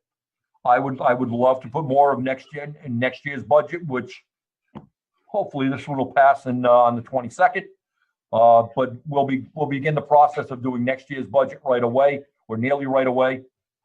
And I would hope that we can move at least another 150 to 200,000 into the general fund if the budget allows for it. And again, that's an if it allows for it. Now, another recommendation of the Auditor General was that we adopt a maximum sewer assessment amount. What consideration have you and your leadership team given to a maximum amount of money that would be assessed per household? We have actually, we've discussed that. I was speaking with Monique and John Arnett just today about this. We actually feel as though that this ordinance needs some other revamps in there as well that would make the whole system a little bit more fair to everyone and eliminate some of the shortfalls that we see in it that we'd like to be able to do. And unfortunately, it won't get done with this council, but we'll be making those recommendations. If I'm still here or whoever's here, hopefully the next town manager or interim town manager will move forward with doing some of these things that we have looked at and we're hoping to do. So it sounds like you have been considering other recommendations that the Auditor General has made. They just haven't made their way through into this budget year. Is that correct? It's a time-consuming process, ma'am. It took 20 plus years to get to the point where we are. It's going to take some time to get it back. We can't do it all at once. I think the improvements we've made over the last 3 years show when you look at the audit reports on this, the books, and you look at our projected budgets going forward and where we are. I'm looking forward to the next Moody's evaluation because all of the things they wanted to see, we've now completed and done, and we are going to be, I suspect our rating is going to go up and not just, I mean, the negative was removed. We're looking at probably more than likely going up because of the things we've done, and all of it because of this and what we've done in this sewer. We've taken a lot of heat and a lot of flack over it. The council's taken a ton of it. And the reality of it is we've been moving forward over the last 2.5 years to fix this and fix the problems that we've faced. We can't do it alone. I mean, but we can't keep listening to the same thing. Like what happened 40 years ago, 30 years ago can't be changed. We're fixing going forward. We can't change the past. I understand that. And I think what is coming out during this conversation is that you and your team with Mr. Arnett, et cetera, with Monique, et cetera, have been working on implementing many of the recommendations of the Auditor General. It's just that the public has not been aware of all of the different pieces that you've been working on to put into place. And I think going forward, we need to be more aware of what the public's perception is of what we're doing or not doing, and some of the challenges that we're facing and how we're working our way through them. So I think more information coming out at a timely basis would be very beneficial. We could set up a separate meeting with myself, a Zoom meeting, Mr. Arnett, myself, Mrs. Houle, and Mrs. Martini, and do a whole presentation for anyone who wants to.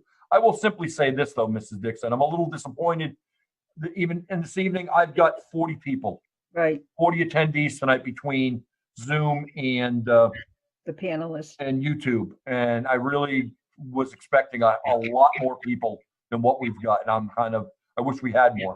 And that's the problem we face when we try to disseminate information. As you're well aware on even the meetings, the group meetings that you've had, our attendance has been woefully low. And unfortunately, we get those low attendance when it comes time to vote also, and it's very difficult. But I have one more question. May I, Mr. President? yes, please go ahead, Ms. Thank Dixon. you. We actually approved this ordinance August 26, 2019. Now, we have before us an amendment to the ordinance, and it really has to do with the assessments for residents on Hazard and Sand and on Hazard Street, Arnold Street. So my question to you is this: should this actually be in the form of an amendment? Because that would mean that every time we want to start assessing for projects, we'd have to make an amendment to this ordinance. Would it be better if we were to develop this as a resolution versus an amendment to the ordinance? And I will let Mr. Gorham answer that question, Mrs. Dixon. When the General Assembly created the Coventry Sewer Act, it provided specifically that assessments have to be passed in the same manner as an ordinance. Oh. And I think the reason for that is that an ordinance requires a lot more public notice, a lot more public participation, and so forth under our charter. So it's actually a good thing that we have to do it this way. It's far more deliberative, and it gives people more of a chance to weigh in, as they're doing tonight. Okay, and I understand that reasoning, but it does mean that every time we start setting an assessment for different projects, we will have to have an amendment to the ordinance again. Yes, and that's true. Is that going to be then a running list of amendments, which would have an ordinance with every single project listed? Yeah, from I guess from a printing standpoint, it gets a little cumbersome, but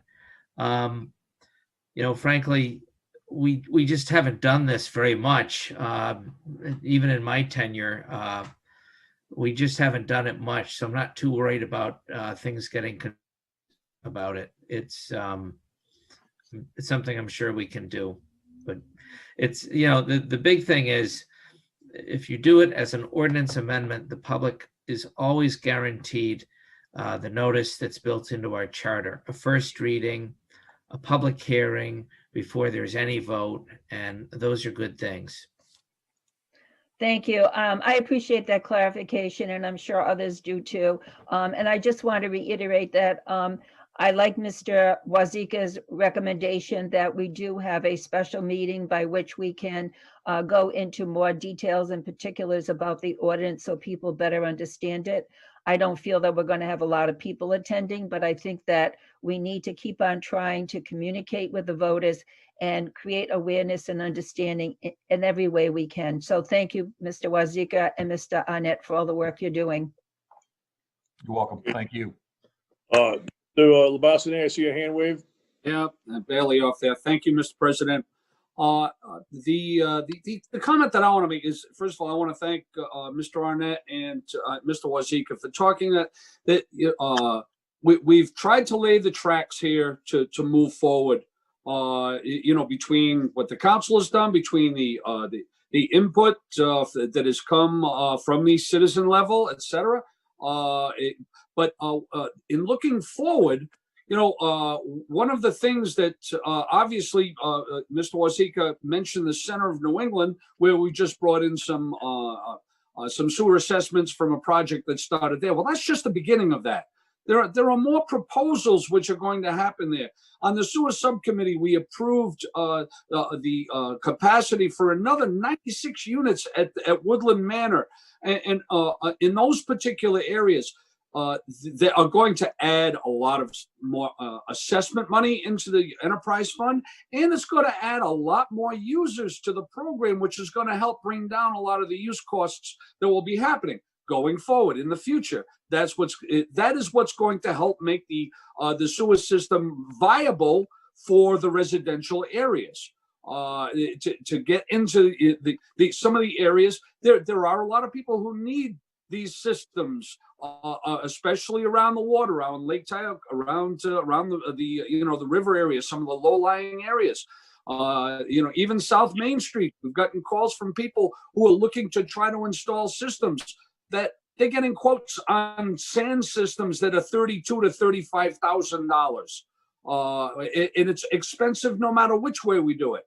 But I'm hopeful that in the plans that Mr. Wazika and Mr. Arnett are discussing, that going forward, that we can have a laid out plan which is going to be for the entire benefit. Work off the commercial first, get that center of New England on track where we expected it to be 10 years ago.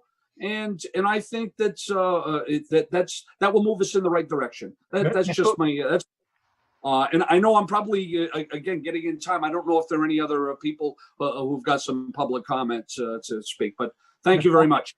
Mr. Labasine, if I might add, those assessments down at Center New England come with no cost to the town because that infrastructure was not built by the town. So there's no cost. Those assessments are pure cash coming into the enterprise fund. That's right. With no additional investment from the town, we'll be collecting the assessments. Correct. Thank you. Mr. Wazika, is there anybody else in the public who would like to speak? We have 4 others. Next one is Susan. If you could state your full name, spell your last name, and state your address, please. Susan Marker, M-O-C-K-E-R, 15 Hazard Street in Coventry. Go ahead, Susan. I have a question for Mr. McGee. Why did you cover up the fact that Hazard Street should have never been done or started? What do you mean I covered up? I never covered up any facts. Hazard Street definitely should have been done. It's a low-lying area that has ledge, and the Patuxent River was affected, and that was a decision. You make it sound as though we just randomly chose what streets had to be picked up. I never covered up any fact. I still feel strongly that Hazard Street should be done. It has an effect on the Patuxent River, and so I don't know where you're saying that I'm covered up any facts, because that's not so. A few people have told me that. Right, they're wrong. Is there anybody else that wants to speak, Mr. Wazika? 1 second, please. Same talking. I have Teresa again. Teresa, please restate your full name, spell your last name, and your address, please. Yep, it's Teresa Wilson, W-I-L-S-O-N. I'm at 48 Hazard Street in Coventry. And speaking to what Susan had just said, I was actually going to reference that. I have 4 points I just wanted to mention. You guys may or may not have answers, but thank you for listening anyway. I think what Susan was referencing is the town council meeting minutes from September 10th, 2015. I believe Mr. McGee, Mr. LeBassiniere, and Mr. Gorham were present at that meeting. And there's a quote from the town meeting minutes saying that the next scheduled project was actually the Quidneck area of town, including Hazard Street. However, it turned out that at the time, it was an assessment of $12,000 for a residence, which was raised from $6,000 in 2008. When the cost of the project in Quidneck was calculated out and considering all the ledge in that area of the town and the blasting that would need to be done, each homeowner would have had to pay about $21,000. Admittedly, the Quidneck area is the least economically advantaged area of the town with a lot of rental property, and this was just not affordable.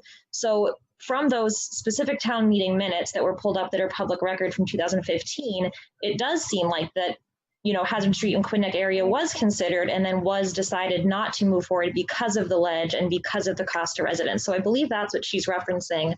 And that was some information that we had found back in 2018 when we first did decide to, you know, advocate to halt this project because of broken gilbrets and just the economic issues on Hazard Street. So I believe that is the calculated amounts of the gallons per day. And so just talking to other people, you know, especially on our road, you know, a common septic system that holds like 1,200 gallons and people are getting that, you know, pumped twice a year, that comes out to about 65 gallons a day. And that's about half of the assessment of what we're kind of working on. So I'm just a little curious kind of where that number came from. It seems like it's a little bit of an inflated number. And I'm just a little bit curious about that. And I'm also a little concerned. We have quite a few residents on this road that are older, that are retired, and maybe it's, you know, one elderly retired person living in, you know, this 3-bedroom home that they've lived in for like 50 years. So I think our other concern on this street is how are we assessing, you know, someone who might be living in a 3-bedroom home, but they're clearly not using the amount of, you know, sewer and wastewater services that a typical 3-bedroom home based on the amount of people living in it. You know, we have elderly neighbors that we're a little concerned about that cost they're going to incur. And lastly, you know, I see that the sewer project is moving forward. I see all of the things that you guys are saying about wanting this to be successful, but we're still relying on West Warwick wastewater facility. And so in the future, are we going to be, you know, constructing a wastewater facility for Coventry? And is that going to be an expense to the taxpayers that we're going to be looking at in the future? You want to tackle that, Mr. West? Well, as far as, let me start with the last one first. I mean, I that would be entirely up to a council of the future to even begin the process in the multi-years of applications and permitting and all of that to go on. And I saw some numbers on when there was a proposal back a number of years ago to do the earth and convert that over. And that was about an $8 million conversion project about, I don't know, 20 years ago, 25 years ago. So I wouldn't even want to begin to know what the cost of this is. I don't think based on the amount of sewage that we're using, the amount of the plant that we actually have usage of, I don't see where the council would ever want to do something like that. But again, never say never. As far as the 115, that's based on DEM's numbers. That number varies, and there are other states that use as much as 150 gallons per day per bedroom. Some use 110. And it just goes through DEM's recommendation is based on their assumption is 115 per. And unfortunately, it has to be based on the bedrooms in the property and not necessarily the amount of bedrooms that are used in the property. It's the number potential on the potential use on that. John, you've got something you want to add? Yes, in particular that there's a difference between the assessments and then the use rates. If there's one person living in a home, then you're going to have a use rates that's reflective of the actual use of that home. So, you know, pumping it twice a year, you never have to worry about the pumping twice a year. But I believe that there is a flat fee associated with this minimum use fee of 30, I believe, something off the top of my head. But it's a very low number from what I remember. Yep. Thank you. As far as the choosing the Quidneck, that was a decision that was decided upon after review of the sewer subcommittee, thinking that the Hazard Street area was one of the critical areas because of the Patuxent River. So that's why that was chosen years ago. Okay, is there anybody else that would like to speak, Mr. Wazika? Let me get to Mr. President, I'd also like to add from that, there was the recommendation from Weston and Sampson with the sewer facilities plan is how we were following that. We just didn't randomly pick that out of there. It's again, when we had the meetings with Kent Nichols, who was always at our sewer subcommittee meetings and town council meetings. And that's where that came from the plan, that was brought before the sewer subcommittee. You're right. Okay, is there anybody else, Mr. Wazika, who would like to speak? There is Eric. Please state your full name, spell your last name, and give your address, please, for the clerk. It's Eric Wilson, 48 Hazard Street, Coventry. Thank you, sir. Go ahead. I just wanted to bring up in regards to public perception and the information flow, keeping the public informed. On Tuesday, November 28th, 2017, the sewer subcommittee, Vice Chairman Piety, I believe he resigned. We can look into that later. He brought up an idea about sending out 2 documents, a letter and a survey to residents, basically where construction was going on, as well as residents where construction would be planned. And I'm not going to read through it because it's pretty extensive, but if you read through those minutes, that is almost 3 years ago, and no such letter or survey or any information has come out of this town. But we haven't done any construction projects or anything planned over the last 3 years. That's probably, I do remember vaguely that being discussed in future projects would be sent out to people, notifications. There has been no projects done since then. Well, since we're talking about it now, wouldn't you ahead of time send that information out 30, 60 days in advance so that the public would be informed? So if they had questions or comments, maybe a meeting like tonight would have more than, what'd you say, 40 people at it? Well, that was intended, those letters were intended to notify people of future projects that are coming up. So is Hazard Street a future project coming up? No, actually, it's been stopped and it is not on the, as far as I know, it is not. We haven't had any discussions on it in the last few years about continuing it. It was a big push led by future councilmen in that district to stop the project, and it succeeded. And as far as I know, there was no other plans to continue on Hazard Street. I see Mr. Arnett has his hand up. Maybe he has some input on that. A very small little bit of input regarding that. And again, Auditor General's recommendation that notice and more information dissemination should be part of this. That is part of the whole process, and it's something that we are going to do. But again, as the President, Mr. McGee, stated, there are no future projects even currently being discussed at this present time. Raftalis, another reason why we brought Raftalis in is that they do assist in putting together materials, because next time that we go out to do anything, we want to make sure that the information that we provide is not only correct, but it's clear and it provides the residents the information that they need. That's all I wanted to say. January 22nd, 2018, a moratorium was put in place by the council on all new future sewer construction. Since that date, there has been no construction. Even though that moratorium has expired, no construction has gone on, no construction has been spoken about. There is no talk at this time. We were more concerned on fixing some of the problems we had before we started moving forward with anything. All of those things are part of where we will go once we go forward with the thought of additional construction. Mr. Gorham, I had your hand up. I think Mr. Arnett and Mr. Warzika covered it. I do want to say, Mr. Wilson is right. I do remember that the town, we did resolve to study a little harder before we did any further projects. So, and I do recall that also. Thank you. Yeah. Yep. Okay, Mr. Warzika, is there anybody else who would like to speak? I'm not done. I'm sorry, you're all set. You have something else, Eric? Yeah. What was it? Oh, in regards to the talking about the river, is there any evidence saying that the sewers, the septics and such on Hazard Street in the Quinnick area are actually affecting that river? Because I'm not a scientist, but with all that ledge that you can't get through, where, as stated back in 2015, it was said you would have to blast in order to get through that ledge, and where, I don't know, what was it, 2 or 3 of those drill heads broke and you only made it a third of the way up the street.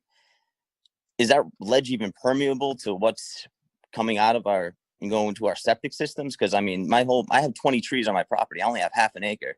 I'm pretty sure those trees are sucking up whatever my septic system putting out there. And on top of that, I mean, is the river polluted? Yeah, sure it is. That mill that's now apartments, God knows what they were putting in that. And also, there's a pharmaceutical company on the river. Of course it's going to be polluted. What do you think they're making? They're making poison in that building. All right, thank you for your comment. Mr. Wazika, is there anybody else? We have, I'm going to assume it's not Lisa, but Mr. Knockowitz, Jerry, again, please, for the record, full name, spell the last name, and address, please. Thank you, Ed Wazika. Very nice of you. Anytime, sir. Gary Narkowitz, Narkiewicz, 21 Beach Street, Coventry, Rhode Island. It's you have the floor, sir. Oh, thank you so much, Ed. That was very nice of you. As the Lake Tioga president, I'm first going to answer that last individual's question a little bit. Septic systems do add to pollutant levels in lakes. And anytime you can put a sewer line in and transfer out any of the waste that would be associated with a septic system, you should benefit the lake greatly, or the river, or any other water body or water source that exists in the area, whether it's wells or lakes or rivers. So I wanted to make sure that you all could relay that to that individual. Second thing I wanted to ask you is, as the president of the Lake Association, I have people asking me questions about when is the sewers coming? Some because they don't want it, and some because they want it. And I'm not sure how to answer them anymore, as this has been, oh, God would say forever and ever, amen. I don't know what you all would say. And you could speak about the west side of the lake and the east side of the lake, because I think the east side will have sewers before because of the development over there by John Asselon. So maybe you could answer those questions for me, and I will try my best to relay it to the association. Okay, cool. Can I just say, I don't have an answer for that. We desperately need sewers around the Lake Tioga area. If I recall, a couple of years ago, the lakes were closed, the beaches were closed because of E. coli, which is basically sewer running off into the lake and destroying that beautiful lake. So it is definitely needed. That's why we invested in putting the dry line down on Arnold Road while they were redoing Arnold Road, so we could save the cost of paving. So it is definitely needed, but I'm under the understanding that a pumping station is needed down there at a cost of approximately $1 million. That with everything else going on right now, it has not been in the budget. Mr. Wazika, correct me if I'm wrong, if I'm speaking out of turn, but I believe that that's what's needed, and I really feel strongly about sewers going around Lake Tioga. But with all the pushback we got back in 2017-18, there was a moratorium put on, and we just thought that, you know, the flavor was not there to continue with the sewers at this time, though it is definitely needed in my view. But to give you an answer for when it's going to happen, I don't know. I really don't know. It's needed. I don't know if anybody else has a comment on that. Mr. Cody had his hand up. Oh, I'm sorry, Mr. Cody, go ahead. Yeah, Jerry, I got to tell you that I think those decisions are going to rest on future councils. That's the first thing. I don't, off the top of my head, I don't know what the comprehensive sewer plan calls for next in the town of Coventry. But I'm a firm believer that moving forward, if future councils decide to move forward with the sewer program in the town of Coventry, that we should be concentrating on commercial and industrial areas first to help support the sewer enterprise fund before we move back into residential neighborhoods. If the commercial and industrial is supporting the sewer enterprise fund moving forward, that takes some of the pressure and costs off the back of the residential customers when you're dealing out of a healthy system. And I would venture to guess that for the last 10 years, we were not dealing out of a healthy system when it came to the sewer enterprise fund. So moving forward, it was past council's decisions how it was done, and I assume it will be up to future councils on what happens with the sewer program moving forward. Yeah. Thank you, Mr. Cody. Mr. Knockowitz, hope we answered some of your questions, but no, you did. And I wanted to give you a little piece of something that I noticed this year, unrelated to the sewer, but it's kind of good news. So everybody needs good news, right? The lake itself this year was in the best quality it has had since I have lived on this lake. And that is a long time. And the reason for that is that I believe that with the lack of rainfall, there was not a lot of wash off of animal waste or people waste or whatever going into the lake. And it was really good news, and something that I brought up with, I hope Ed's already heard about it. I brought it up with Renee, and I know it's not related to this subject, but what a good news story. So I wanted to share. And thank you very much for that. It is good news. And hopefully we keep moving forward and keep this lake. It's a pristine lake. I mean, it's come a long way, and I want to continue it, So thank you very much, Mr. Knockowitz. Mr. Wazika, is there anybody else who would like to speak? We have one last one. Let me get rid of that one. And Mr. Snow, please state your full name, spell your last name, even though it's common name, and address, please. Mr. Snow. He's on mute. Unmute your mic, please. Can you hear me now? I can hear you now, sir. All right, thank you. Kevin Snow, 36 Edward Street, Snow, S-N-O-W. Thank you, sir. The question I have, Mr. McGee, you had stated that Hazard Street was picked out because of the runoff into the Tuxet River. Knowing, as you stated, that there was going to be additional costs because of the ledge in the neighborhood, and with the comment Mr. Wazika made earlier, if I understood it correctly, that if we put the sewers more into the commercial areas first, it would become more viable and more cost effective for the rest of the residents. Why wasn't like Tioga Avenue taken care of first before the least economic value in the town was picked first before the residential areas? I'm sorry, the commercial areas. Well, at the time we were doing the sewer subcommittee, and Weston and Sampson was following a plan. Those residential areas were some of the ones that they felt were most needed. We see the need now for industry, and the Route 3 would be ideal spot to continue the sewer line down to get the businesses to help us with the sewer enterprise fund. But at the time, that was what Weston Sampson suggested, and with everything that was, the neighborhood, the residential areas is what we were concentrating at that time. Well, one last comment, if I could, and I appreciate your time. In the years since we've been battling this, the sewer assessments and the mandates, I've never seen one person go to a meeting or talk through the town that wanted to be mandated, yet it just seemed like it would always fall on deaf ears. And I appreciate your time. Thank you. All right, thank you, sir. Mr. Wazika, is there anybody else who would like to speak? We have Shirley Willett. Shirley, please state your full name, spell your last name, and give your address, please. Shirley, unmute your mic, please. Shirley. My name is Shirley Willett. Okay. Ouellette. I live at 13 Loretta Avenue in Coventry. Right, thank you. You have the floor, ma'am. Okay, my question is, like the person said before, everybody in the town of Coventry is going to get something out of this.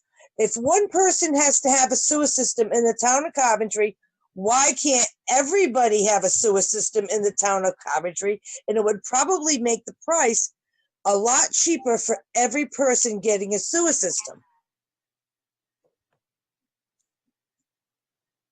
Well, Zika, do you want to tackle that one? I mean, we're having enough trouble getting individual streets sewered. The comment was made to me when Hadley Street first started that they felt that the state should pay for the sewers. That's just not the way it works. These have to be paid by the individual projects. There is no money to just say, I'd love to see the whole town sewered, but it has to be done on a project by project. I see Mr. Arnett has his hand up. Maybe you could add some insight to that. Yes, to construct a sewer system through the entire town in a short period of time is I don't believe to be possible. But you do projects, and what you do is what should happen going forward. And one of those structural things that I would love to change is when we review future projects, that it will be industrial, as Mr. Warzika and the president and everybody on the council had mentioned, commercial projects mixed with residential. So that way it pushes down those costs as much as possible so you can grow the program. The larger that program is, the more viable it is and more cost effective. So Shirley, I absolutely appreciate what you said. Thank you. If I can add to that, the cost is just way too much. My husband and I are getting ready to retire. We're going to be on a fixed income. I am very ill. I could be out of work tomorrow. Then what do? I'm going to have this big loan I can't pay for. It's actually the way the sewer assessments work, unlike with if you had a septic system needing to be replaced.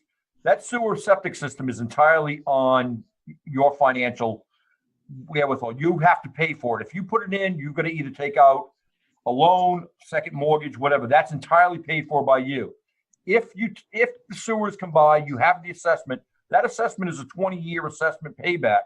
If you sell a house in 3 years, you're not forced to pay those other 17 years. You will only pay that assessment for the years that you own the house. That assessment flows through to the next person who buys your house. So you're not going to have to be forced to pay that whole amount. Unlike if you did do a sewer, you would be a septic system. You would be forced to pay for all of that up front.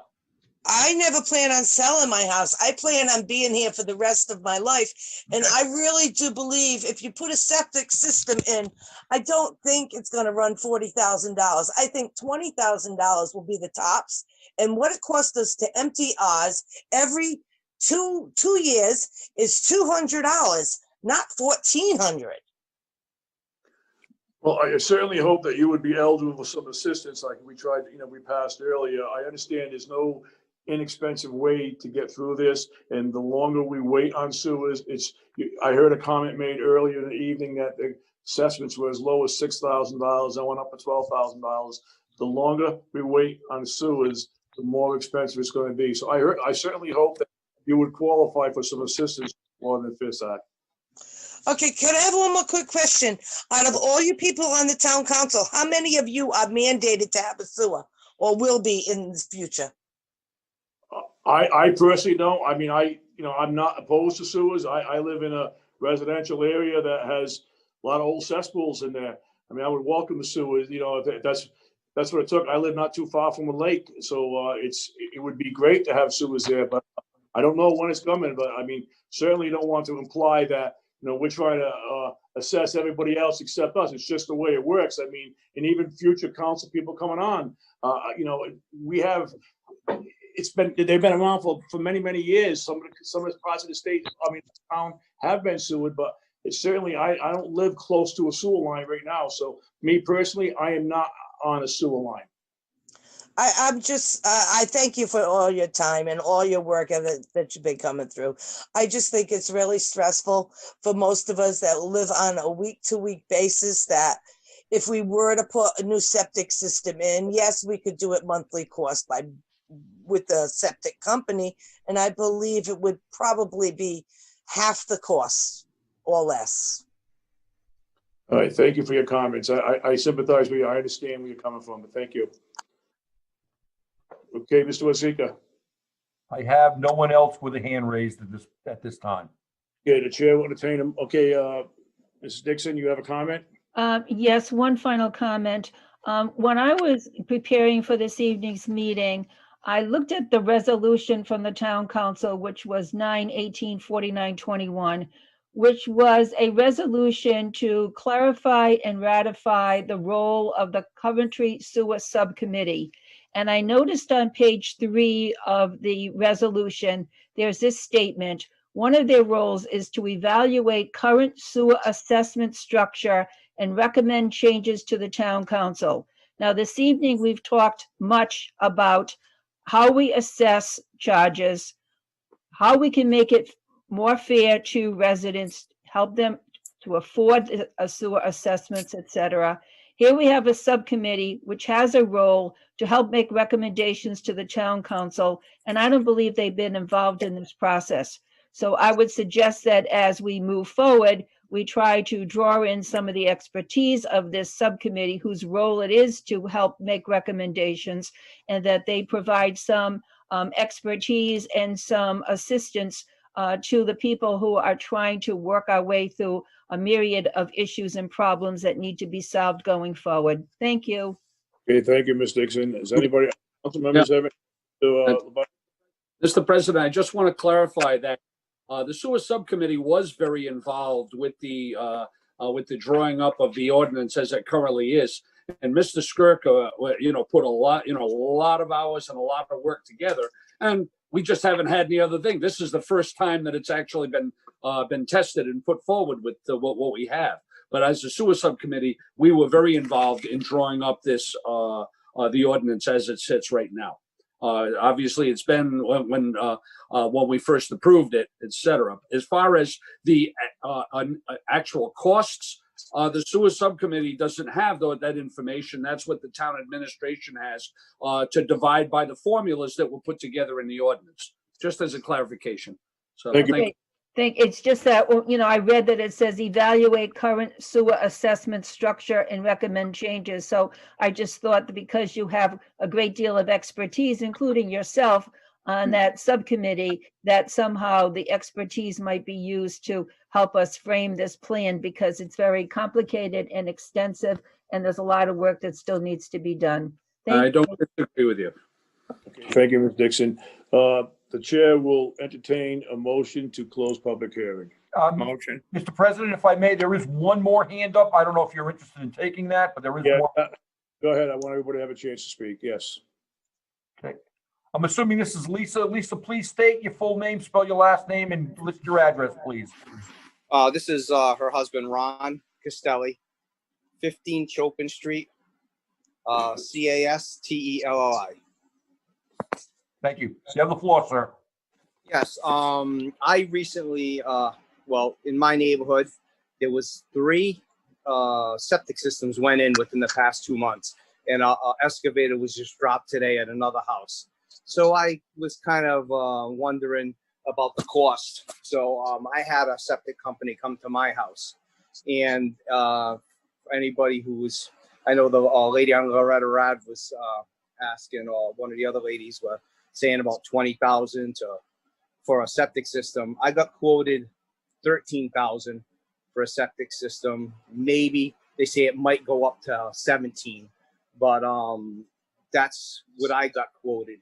So that's around how much it's going to cost me. All right. For some people, it's more affordable to do that. And what is it if you get a septic system put in? You're deferred until, 10 years? 10 years from the date of what you have your system put in, correct? All right. I just want to let people know out there that, a lot of people are struggling in this economy or whatnot. So it's just to let you know out there, there are other options too. How many bedroom house do you have, sir? Excuse me? How many bedroom home do you have? 3 bedroom. Thank you. Can I just add, we've realized that people are struggling out there, and I understand you got a quote, it's a good quote. It all depends too, the DEM designs a septic system, different septic systems at different costs, obviously. So depending on your perk test or whatever, they're testing the ground. It does vary quite a bit, but that's great. If you get a $13,000 septic, it's a lot cheaper than, the assessment. Understood. All right. Appreciate your time. Thank you. Thank you, sir. Okay, Mr. Wazika? We are no hands. Okay, the chair will entertain a motion to close public hearing. Motion to close. We have a motion. We have a second. All in favor, Madam Clerk? Harry McGee, Yes. Greg LaBossinier, Yes. Gary Cody, Yes. Ann Dixon. Yes. Okay, motion carries. The chair will entertain a motion concerning this matter. Do we have a motion? Yep. Have a motion. I'll make a motion that's, that we move the ordinance as presented by the numbers of of our administration. Okay, we have a motion. Do we have a second? Second it. We have a second. All in favor, Madam Clerk? Harry McGee, Yes. Greg LaBossinier, Yes. Gary Cody, Yes. Ann Dixon. Yes. Okay, motion carries. Thank you very much. The next item on the agenda. Thank you. Would be F1, please. First reading of amendment to Article 10, earth removal of Coventry zoning ordinance. Okay, and also I'd like to have you read F2. I'll let you read F2, please. First reading of amendment to Coventry Code 106-6E, calculation of the fair share development fee, also known as the impact fee. Okay, these are first readings. We have them in our packet. We're not going to comment on them this evening. They will be up the next meeting. It gives us a chance to look at it and have any discussion and come up with any questions, speak to anybody from the administration, such as the town manager. I see Councilwoman Dixon has her hand up. Do you have a comment? Yes, Mr. President and council members, I am the one who is proposing this amendment to the ordinance. I do want to give a heads up to the council members so that they would be aware of some of the changes that we are proposing, so that when they read this amendment to the ordinance, they will be well prepared for the second reading. Is that okay? Yes, go ahead, Mrs. Dixon. Okay, just a very short background. The ordinance was first approved in December. I asked at that meeting if I could make an amendment, and Mr. President, you said there was an urgency in voting for the ordinance and that I could present an amendment at the next meeting. So in January, I submitted a recommendation for changes based on research I did. Our interim town manager asked me to meet with Mr. Crossman and Mr. Gorham in February 2020, and then to meet with Mr. Crossman and Mr. D'Agostino on February 14th, 2020. Mr. D'Agostino did draft the amendment that you have before you in your packet. At these meetings, we discussed the proposed changes. We used Google Earth to look at gravel and earth operation areas, and we made some site distance calculations from abutters. We also discussed problems and issues that our community members are having when objects such as solar farms and wind turbines are placed in our community, in addition to earth removal operations. The interim town manager then asked me to meet with Mr. McGee, council president. At that meeting, I discussed the proposed amendment, the reasons for the amendment, and my conversations with legal counsel. The ordinance amendment was supposed to be on the March 16th, 2020 agenda for a first reading, but that meeting was postponed. So I just wanted to point out some of the highlights for the changes. Section 1013, it talks about the permitting process. In other words, if someone asks for a permit, it is up for 2 years. It is for up to 2 years, renewed in 1 year increments for up to 2 years. After the initial period of time approved has expired, then all town ordinances in effect at the time of application for renewal shall be applicable. What is happening sometimes is when a permit is given, then it expires and someone asks for a renewal. We say, okay, you are grandfathered under the old ordinance. This requires that if a permit has expired and someone is seeking an extension of that permit, or seeking a new permit, all new ordinances apply, and that's very important to protect our citizens.